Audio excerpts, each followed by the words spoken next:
My name is Joseph Lemaire Hutton, and today I will be discussing topic 1 surrounding the benefits of exporting and importing.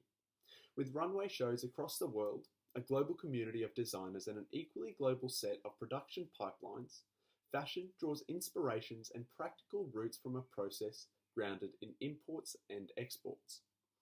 In an age in which everything from products to produce carries a made-in tag or label, few fashion enterprises source the full scope of their creative cycles within a single country.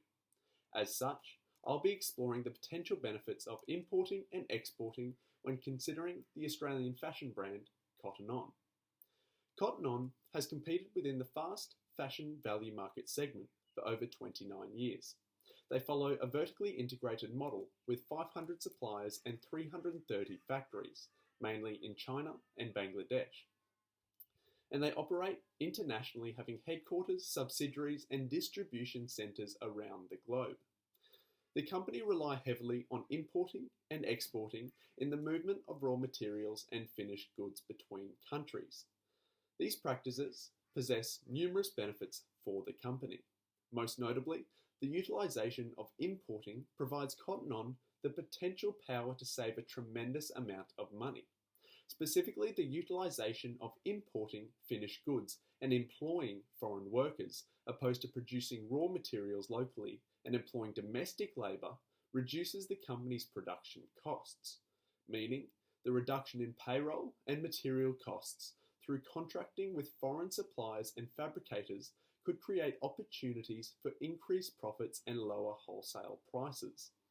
This also leaves additional room for the company to profit and drive customer demand using competitive pricing.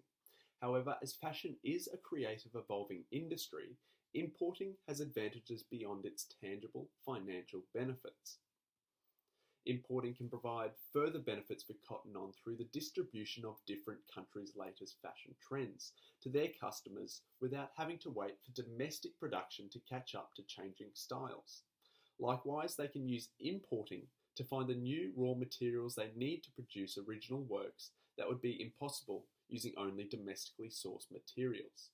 This area of fashion importation extends the importing of ideas and aesthetics, which further provides Cotton On an opportunity to influence the Australian fashion industry through international styles to capture the attention of domestic customers.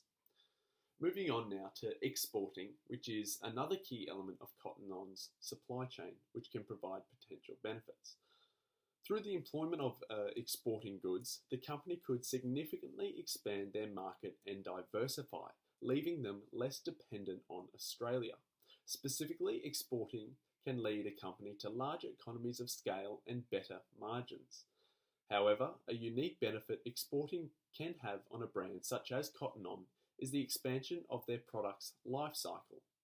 The Cotton On brand have a multitude of products that go through various cycles, namely introduction, growth, maturity, and the declining stage that is the end of their usefulness in a specific market.